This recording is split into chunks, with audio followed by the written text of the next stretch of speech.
We are going to start this course on nanostructured materials, synthesis, properties, self-assembly and applications. The course has 4 modules, and today we will be doing module 1 and the first lecture of module 1, which is the introduction to nanotechnology. And I am from IIT Delhi, Department of Chemistry, and I will be giving you 40 lectures on this subject. Now, before we go to nanomaterials, we have to know what are materials. So, there are different kinds of materials which you can observe around you in your daily life. Some of the materials are natural, like garnet or quartz or gold or silver or marble. There are many naturally occurring elements and compounds which you can see which occur in the earth, and there are man-made materials. For example, you have a cement or a compact disc or an IC chip which are made up of different kinds of materials.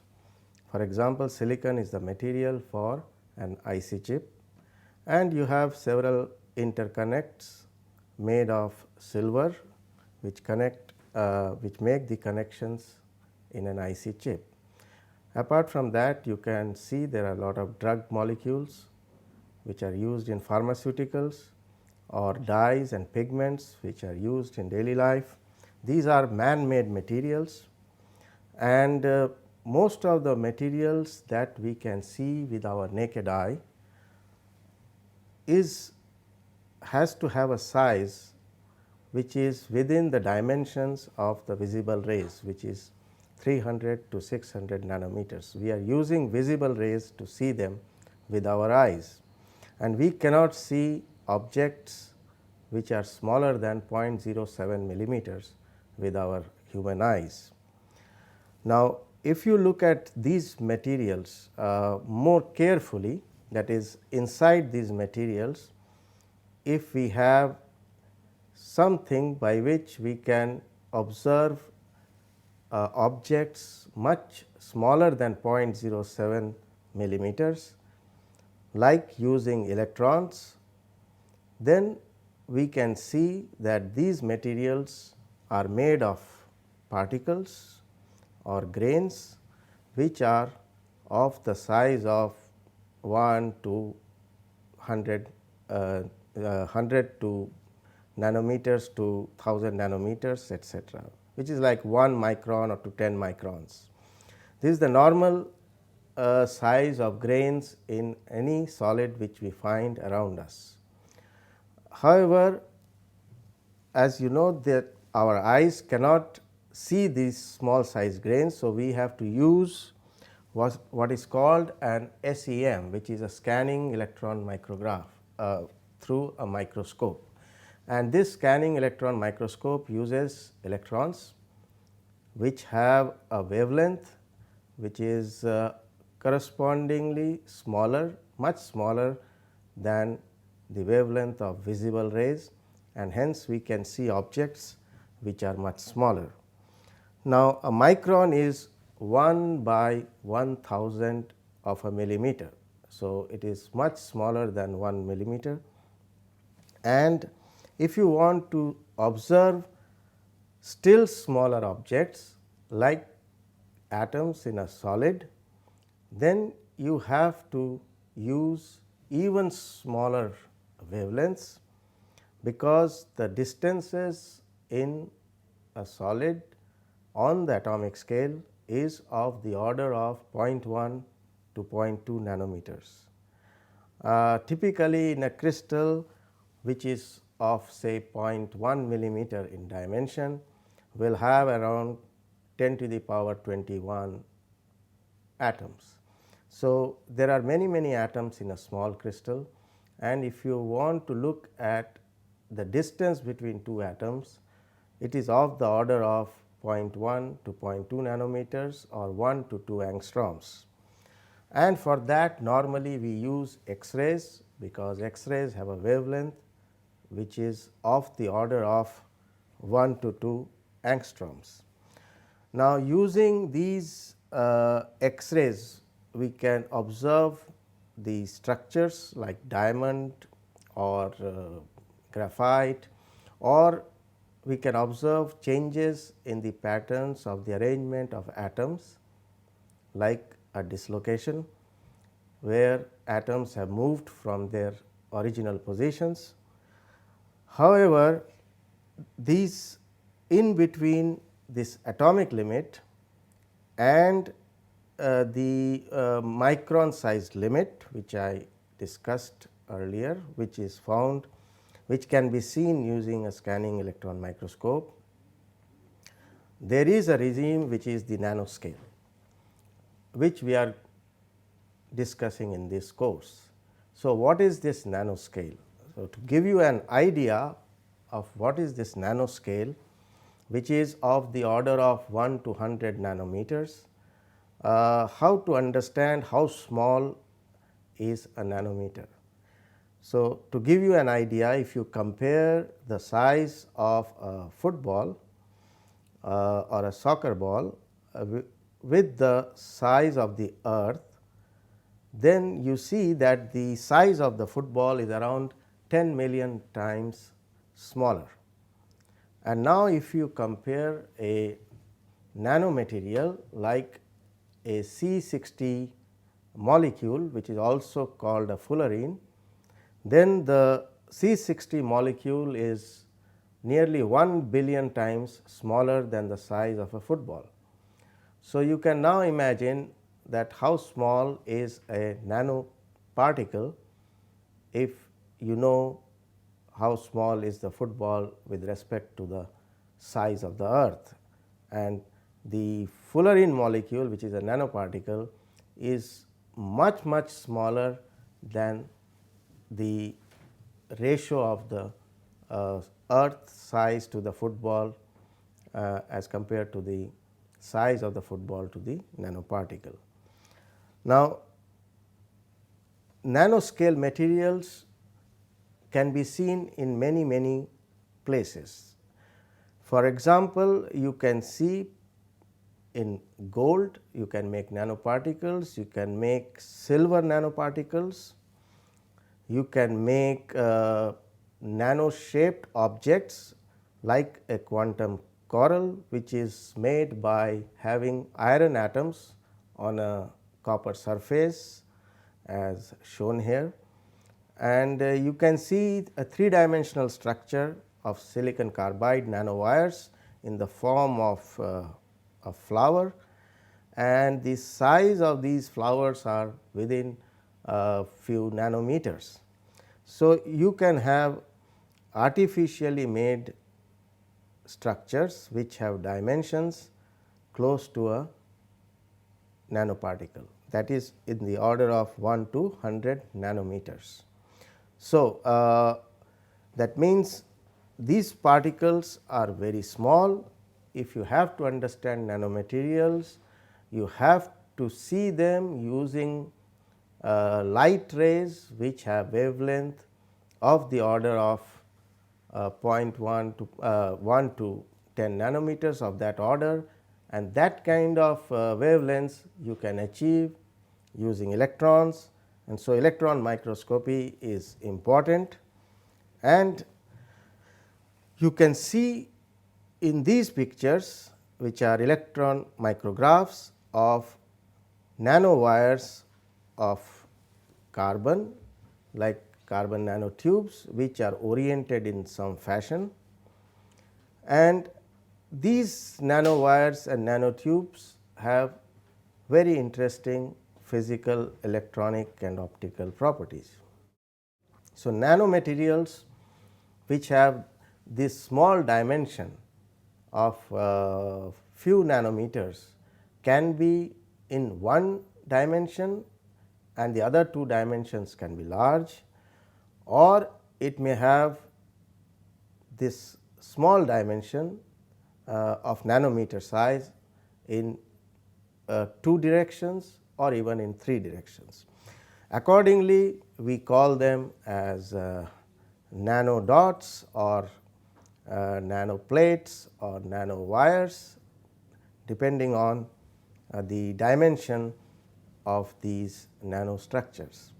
Now, if you have a 2-dimensional quantum confinement, which is possible if you have a nanostructure like a plate with 1 dimension, which is nanometer size, then you can see what is called 2-dimensional quantum confinement, because only in one dimension you have the effects due to the nano size. There are many applications of these nano devices. You can use them in sensors and actuators like motors, which are called nano motors. You can use them in very efficient photovoltaic devices. You can use them in transistors and diodes as well as in lasers. And a lot of work has been done and is currently being done on how to increase the efficiency of a solar cell, which converts the rays of the sun into electricity, which is a very important problem for the world, to harness the solar energy and convert it into a useful form of energy, so that the energy problem of the world can be solved easily. There are other nanoscale materials or nanomaterials which have relation to biological molecules, and these are also having dimensions in 1 to 100 nanometers. The examples are proteins, enzymes, DNA, RNA, and of course peptides. And there are many applications in biomedical science which are based on the nanostructures and the utilization of the biological nanostructures in medical science. Some of these nanostructures can be combined with other inorganic materials to form bioconjugates, and they can be combined with polymers or carbon nanotubes, and can be applied to several problems related to drug delivery or disease mitigation. There are here some nanostructures of porous silicon, which is biocompatible and hence can be used with biomolecules. Similarly, there is an example of a human cell which has been fixed onto porous silicon. There is an example of enzyme which can be used as a catalyst, which are already known to be working as catalyst in the life processes, and they can be used to have some artificial reactions carried out in a similar environment outside the living bodies. You can have bone cell grafted on porous silicon, and studies have been done how these bone cells can be made to grow on artificial surfaces. So, let us now understand what are the properties which change as the particle size becomes very small. So, what is very small here is, with small we mean the size of 1 to 100 nanometers, which is not a rule, but it is a norm which is considered by all the people who work in the area of nanomaterials to consider any material which has a size in this range to be considered as a nanomaterial. And as defined, 1 nanometer is 1 by 1000 of a micron or a micrometer, and typically in 1 nanometer you may have 3 to 5 atoms. To give you another idea of this size of nanometer, if you take a human hair and measure the thickness of the human hair, that is the diameter of the hair, then the diameter of a human hair is of the order of 100 micrometers, which means 1 lakh nanometer, 10 to the power 5 nanometers. So, you can understand that a human hair is very large compared to the dimensions that we are talking about, which is 1 to 100 nanometers. So, unusual properties are seen when you make a material which is of nanometer dimensions. One of the properties is that electrons which normally are delocalized in a metal become confined, that means they are not so free anymore, and then the property of the metal which is due to the delocalization of electrons is affected and the metal becomes a non-metal. This is considered to be a quantum effect because you change the allowed energy levels of the electrons by confining them in a region. There are other properties like the surface to volume ratio of atoms changes as you decrease the size of the particle, which means that if you have a smaller particle, it will have more atoms on the surface compared to the bulk, and hence its properties like reactivity and other things will change as the size of the particle changes. There is another property which depends on the orientation of dipoles, which may be electric dipoles or magnetic dipoles, and a particle having these dipoles will show change in the arrangement of these dipoles as you decrease the size of the particle. From a more ordered arrangement in a larger size particle, you will go to more disordered dipoles as you decrease the diameter of the particle. On the surface of the particle, you will have more disorder, and since surface increases with size with decrease in size of the particle, hence the disorder of the dipoles increases with decrease in size of the particles. Now, if you look at a scale where our nanoscale objects fit, then you see that if you go from the smallest particles or smallest numbers that we can see, like 10 to the power minus 15 of a meter, which is called a femtometer, and you go up, you see that the size of the atom is around 10 to the power minus 10 of a meter, which is 1 angstrom, and then you see a water molecule is something which is below 1 nanometer, but more than 1 angstrom, and then if you go to a DNA double strand, then the size falls into the nanometer dimension. The diameter of a DNA is around 2.5, in 2.5 to 5 angstrom. So, it is near to the nanometer size, and the diameter of a carbon nanotube is higher than, it is around say 5 to 10 or 20 nanometers. So, typically these objects fall in the nano dimension.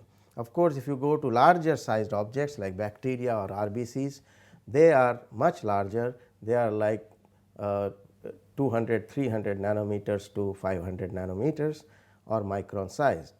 So, we see a small region in this entire length scale where you will have objects of the size of having the nano dimension, like the DNA strand and the carbon nanotubes and the viruses. Since some of these biomolecules are falling in the nano dimension, hence the subject of nanotechnology is equally important to chemistry, physics and biology. So, as I explained to you why these properties of surfaces which dominate as the size of the particle increases, and the disorder of the dipole also increases as the size of the particle decreases. So, these two properties are depicted, and you can see that for the same area, if you have a smaller sized object, you will have more number of particles to cover the surface, and similarly if you have a smaller sized particle, the bulk which has ordered moments reduces in dimension, and the number of disordered dipoles are increasing as the dimension of the particle decreases. So, just to again summarize what is happening as we are going from large sized particles to small sized particles. So, if you go from a millimeter sized particle to a micron sized particle, there is not much change in the laws of physics. Okay. The physical laws are more or less same. However, as you go from the micrometer size to the nanometer size, you are entering the quantum region, and so the laws of physics and the effects differ considerably. Apart from this, many of the biological molecules fall in the nanometer length scale, and hence the size dependence of the biological properties are also important. So, electronic properties change, like you have new effects like quantum size effects they are called, and examples are single electron tunneling or macroscopic quantum tunneling. These are seen whenever you confine electrons and you start seeing these quantum effects. Physical properties like melting point, hardness, etc., we are also dependent on the size of the particles, and we see them in many cases. Then chemical properties change, like the structure, catalysis, reactivity, they all change as you change the size of the particle. For example, a small gold particle is shown along with a large gold particle, and you see the large gold particle cannot oxidize carbon monoxide to carbon dioxide. Okay. Whereas the small particle of gold can oxidize carbon monoxide to carbon dioxide. So, interfaces and surfaces become very important, and this is of course known for a long time in catalysis, and they were not called as nanoparticles, but they were called as fine particles. But in the last 15 years we now know that these properties can be are due to the nanomaterials, and now we say that the enhanced reactivity is due to the nanoparticle nature, which enhances the surfaces and hence the reactivity. You can also see optical effects. For example, if you look at this butterfly, then it has got on its wing blue color as well as brown color, and the color actually changes because there are some nano structured some nanostructures on the wings of these butterflies. Now, these nanostructures interact with light in a manner such that if you change the dimension of the nanostructures, the wavelength of light which is scattered will change, and hence you see a different color. And this subject of interaction of light with nanostructures is today called nanophotonics, where you can organize elements such that the difference between two nanostructured elements is of the order of the wavelength of the light which is interacting, and minor variation in this dimension of these nanostructures will create new scattering phenomena, and this subject is called nanophotonics. You can this case of the butterfly is a natural nanostructured feature showing nanophotonics. However, you can make artificial surfaces which are nanostructured, and there also you can observe variation in the scattered wavelength of light depending on the distance between two nanostructured elements. You can also see the effect of optical properties on the dimensions by choosing a very well known element like gold, which all of you know that it is yellow in color. However, if you change the size of the particles of gold, you can have gold of different colors depending on the size of the gold particles. So, you can have blue colored gold, orange colored gold depending on the size of the particles, and you can explain why a particular size of gold gives a particular color. This can be very well explained today based on our knowledge of nanoscience and nanotechnology. This is another example of how you can understand why surface reactivity will be large. If you take a large cube and cut it into several small cubes, the surface area will increase, and hence for the given volume you have much larger surface, which is characteristic of nanoparticles, and hence enhance any property which will depend on the surface like reactivity or catalysis, etc.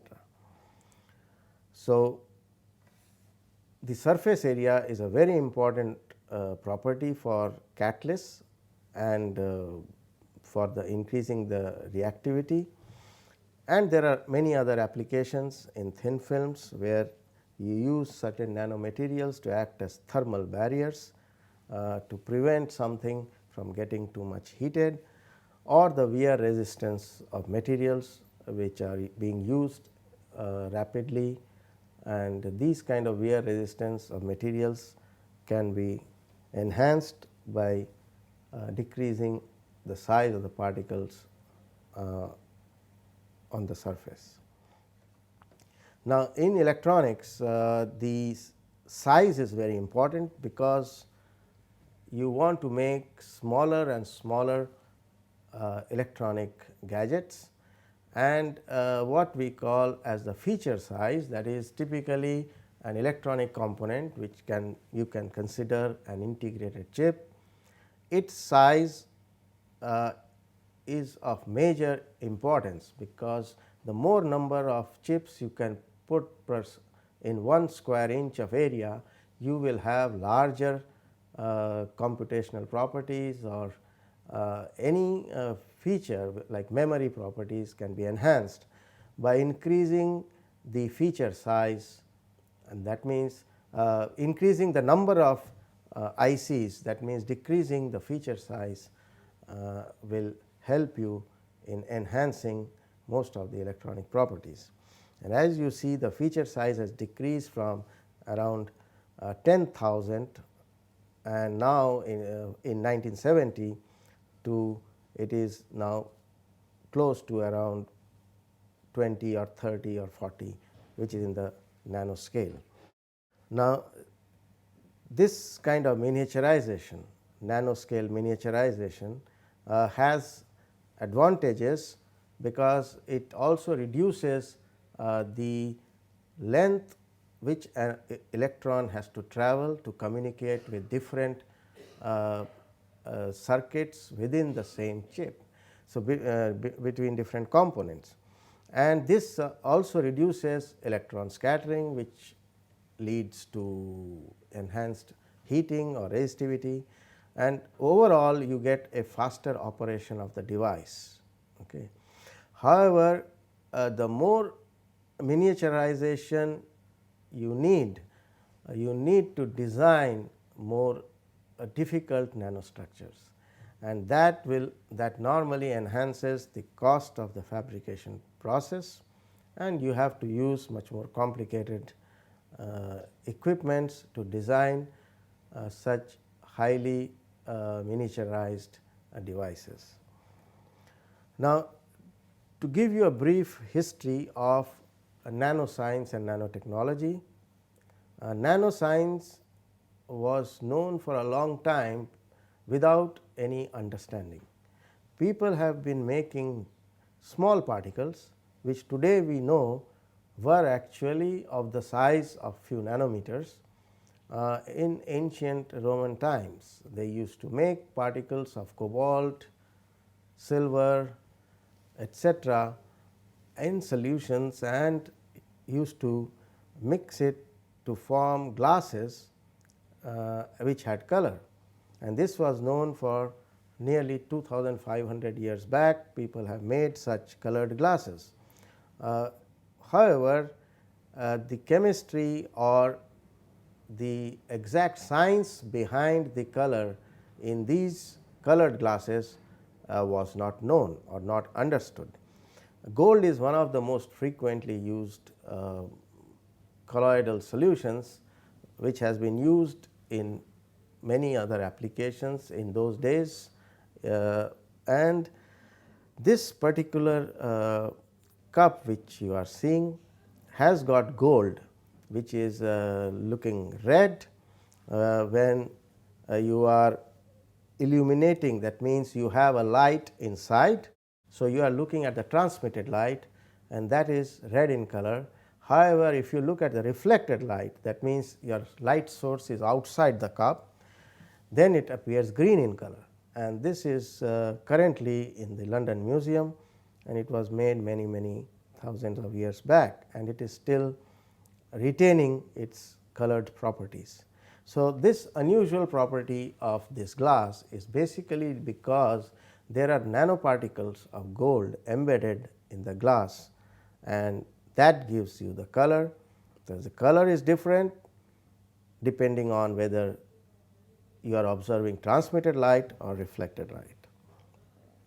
The first time scientifically nanoparticles were made in a laboratory was 1857, when Michael Faraday made a gold solution, and those solutions are stable even now.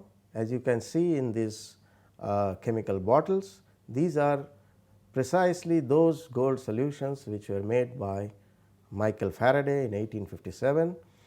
And if you look at these particles under a microscope, electron microscope, then you will see the picture on the right hand side, which shows you clearly the pattern which one should observe for a gold particle, and you can be sure from the spacings between these lines that you observe that corresponds to gold, and this is a transmission electron microscope picture of gold nanoparticles, from which you can see the size of the particle, and also you can prove that it is a gold particle by measuring the distances between the atoms or the lines which are formed by the atoms in real space.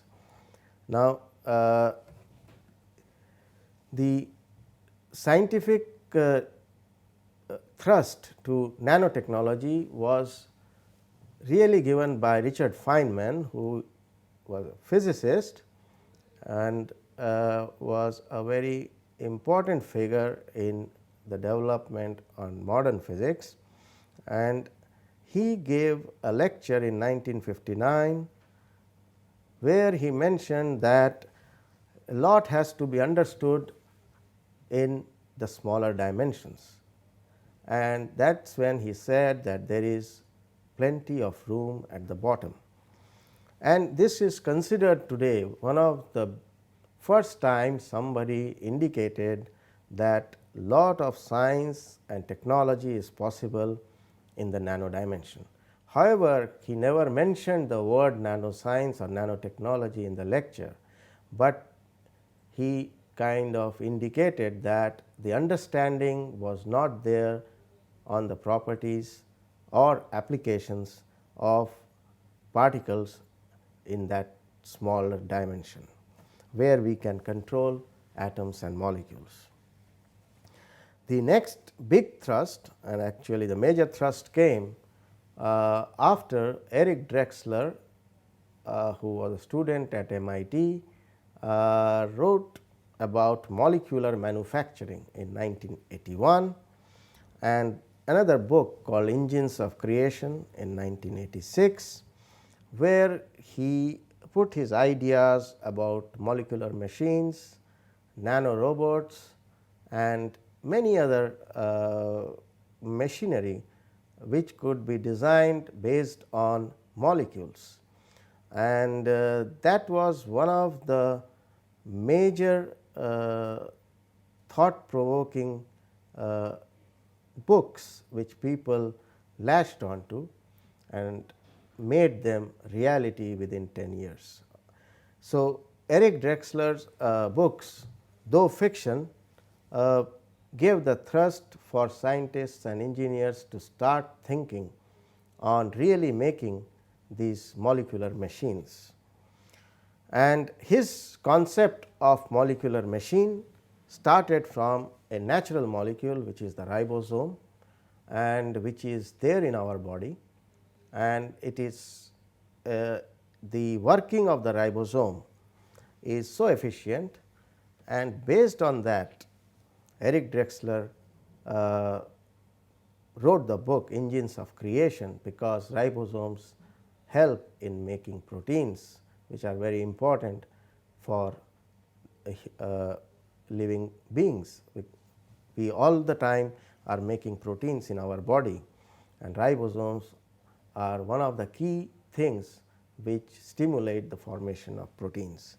And the structure of the ribosome and its action is just like a machine, and that is why Eric Drexler got his idea of thinking beyond ribosome and planning or of many new molecules which would be doing different action based on their structure. And hence this was realized, of course, later, and the realization was possible because it could be seen using some microscopes which were then developed. One of those microscopes, the scanning tunneling microscope, was invented in 1981, and we could clearly see atoms using the scanning tunneling microscope, although even with transmission electron microscope you can see atoms at very high resolution. The buckyball was discovered around this time in 1985, which is a nanoparticle, because the diameter of this buckyball or C60 molecule is around 7 angstrom or few nanometers, 7 nanometers, which is 70 angstroms. So, this discovery of C60 was nearly around the time when nanotechnology was, or nanomaterials was being recognized as a very important area of research. However, the most important discovery probably was the discovery or invention of the atomic force microscope by the same people who invented the scanning tunneling microscope, and the AFM was invented in 1986. And using this microscope, any nanostructure could be seen, like non-conducting molecules, organic molecules, which could not be seen earlier using scanning tunneling microscope. So, the discovery of the atomic force microscope probably was one of the most important inventions in the development of nanoscience and nanotechnology. This is a picture of the first writing using atoms done by IBM, where they could manipulate atoms, and this is really what we call the ultimate of nano engineering, where you can move atoms at your will and place them at your will. So, this IBM logo, which is written here, is made of xenon atoms, which the blue ones you can see are actually they have manipulated xenon atoms on a nickel surface, and this was first time shown in 1989, and from that day we can now say that we can write with atoms. And what happens when you can write with atoms?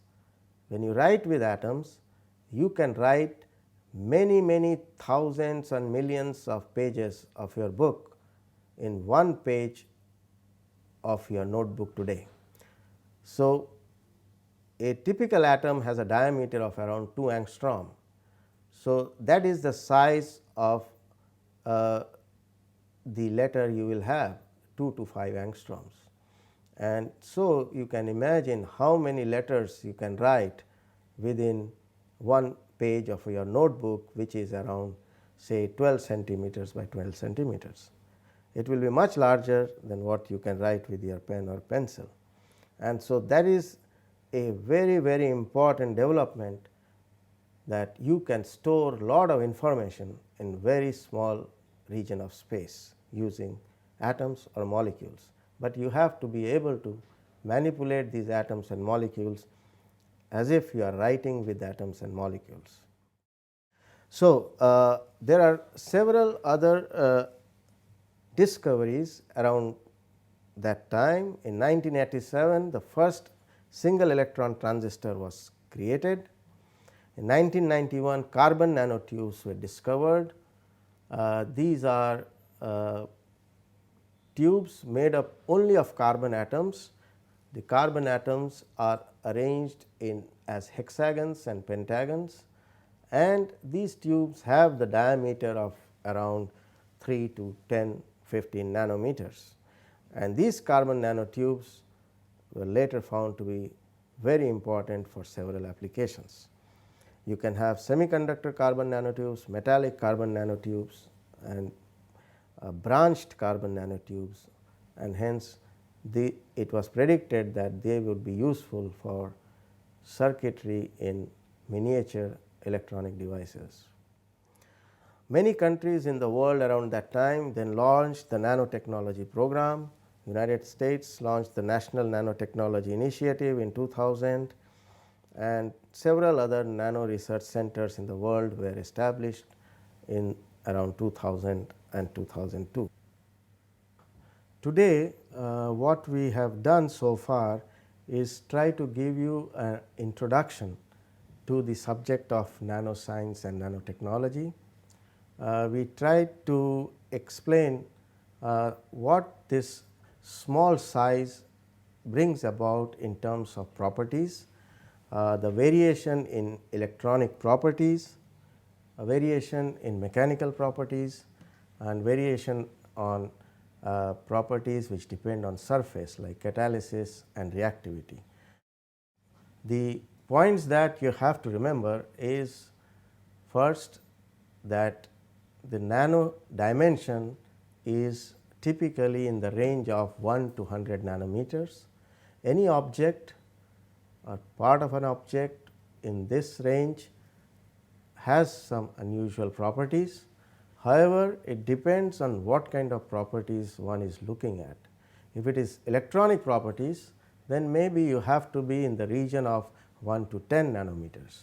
If you are looking for mechanical properties, you may be having particles which will create a variation in mechanical properties even at sizes like 40 nanometers, 100 nanometers, etc. So, overall you will have different effects based on what kind of properties you are looking forward.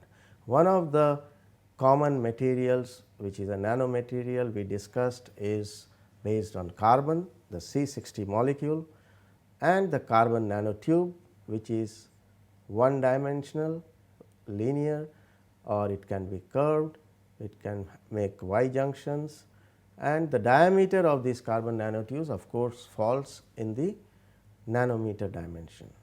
The length can be very long, and how you observe these nanoparticles, you have to use light which has a wavelength which matches the dimensions. So, you must be using light which has a wavelength of nanometers, which visible light cannot give you. So, you have to use electromagnetic radiation which has wavelength in the order of sub-nanometer, like electrons, which can have wavelength in this region.